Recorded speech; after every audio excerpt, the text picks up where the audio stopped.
अस्सलामुअलैकुम। आज का हमारा टॉपिक है हमल के दौरान सांस का फूल जाना।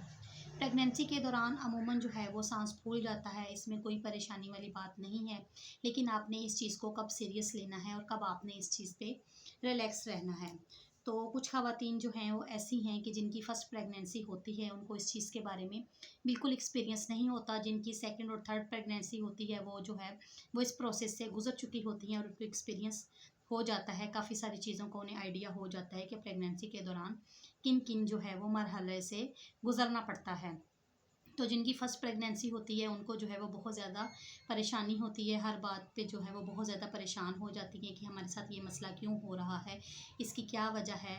तो फ़र्स्ट जो है वो हमारे 3 मंथ जो होते हैं, पहला, दूसरा और तीसरा महीना, अगर इस दौरान जो है वो आपको सांस का मसला बन रहा है, आपको सांस नहीं आ रहा, जब आप लेटते हैं तो आपको ऐसा महसूस होता है कि मुझे सांस नहीं आ रहा या सांस रुक रुक के आ रहा है या हमारा सांस बंद हो रहा है, तो आपने बिल्कुल भी परेशान नहीं होना, क्योंकि जो है वो जिस समय हमारे हार्मोन्स वगैरह जो है वो चेंज हो रहे होते हैं, जिसकी वजह से जो है वो ये मसला बन जाता है कि हमें सही तरीके से सांस नहीं आ रहा।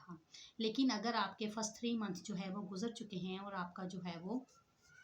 4, 5 और 6 मंथ अगर आपका चल रहा है, फिर भी आपको अगर ये मसला बन रहा है कि आपको अच्छे तरीके से जो है वो सांस नहीं आ रहा, सांस लेने में आपको परेशानी हो रही है, या आप लेटते हैं तो आपको ऐसा महसूस होता है कि आपको सांस नहीं आ रहा, तो उसमें जो है वो सबसे पहली चीज़ आपने ये करनी है कि आपने जो है वो अपने लेटने का तरीका देखना है कि आप कैसे लेटते हैं। जब आपका 4, 5 और 6 मंथ चल रहा हो तो आपने ये कोशिश करनी है कि आपने बिल्कुल भी सीधा नहीं लेटना। जब भी आपने लेटना है तो करवट लेके लेटना है। बेशक आप लेफ़्ट साइड पे लेट जाएं या आप राइट साइड पे लेट जाएं, जिस तरीके से जिस तरफ भी जो है वो आपको इजी लगता है, आपको परेशानी नहीं होती। जब भी आपने लेटना है तो करवट लेके लेटना है, आपने बिल्कुल भी सीधा नहीं लेटना। और कोशिश ये करना है कि जब आप लेटें तो आपके सर के नीचे जो तकिया हो तकरीबन जो है वो 45 डिग्री पर होना चाहिए। आपने ऊंचा तकिया लेकर लेटना है, करवट लेके लेटना है, ऊंचा तकिया लेके लेटना है, और आपने सीधा नहीं लेटना, क्योंकि जब आपका चौथा, पाँचवा और छठा महीना चल रहा होता है उस वक़्त जो है वो तेज़ी से बेबी के नाक, आँख, कान, होंठ, ये सारी चीज़ें जो हैं वो और भी सारी चीज़ें जिस्म की अल्लाह ताला के हुक्म से बन रही होती हैं, बहुत तेज़ी से ग्रो कर रही होती हैं। उस वक़्त जो है वो हमारे यूट्रस जो है वो भी ऊपर वाली साइड पे जो है वो ज़्यादा ग्रो कर रही होती है। हमारे लम्स के साथ जो है वो हमारी यूट्रस टच हो रही होती है, जिसकी वजह से जो है वो हमें सांस लेने में बहुत ज़्यादा परेशानी हो रही होती है। अच्छा जी, अब हम नेक्स्ट बात कर लेते हैं कि नेक्स्ट जो है वो हमारा 8वां, 9वां, 7वां, 8वां और जो 9वां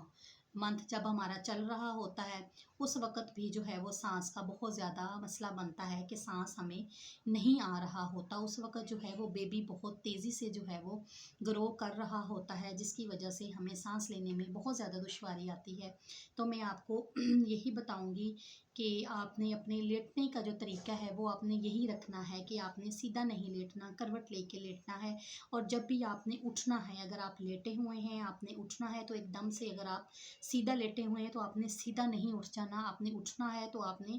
पहले साइड लेनी है, साइड लेके उसके बाद आपने उठना है, बिल्कुल भी आपने सीधा नहीं उठ जाना। अगर आप लोग जो है इन सारी हदायत पे अमल कर रहे हैं, ये सारी चीज़ें कर रहे हैं, उसके बावजूद भी अगर आपको सांस का मसला बन रहा है, तो उसके बाद आगे मैं नेक्स्ट आपको बताती हूँ कि आपको क्या करना चाहिए। अगर आप मेरे चैनल पे न्यू हैं तो मेरे चैनल को सब्सक्राइब करें, मेरी वीडियो को लाइक करें, शेयर करें और मुझे कमेंट करें। आपके कमेंट से, आपके शेयर से और आपके सब्सक्राइब करने से जो है वो हमारी हौसला अफजाई होती है और हमें पता चलता है कि हमारी वीडियो को जो है वो लाइक किया जा रहा है और पसंद किया जा रहा है। अच्छा जी, अब मैं आपको बताती हूँ कि अगर आपके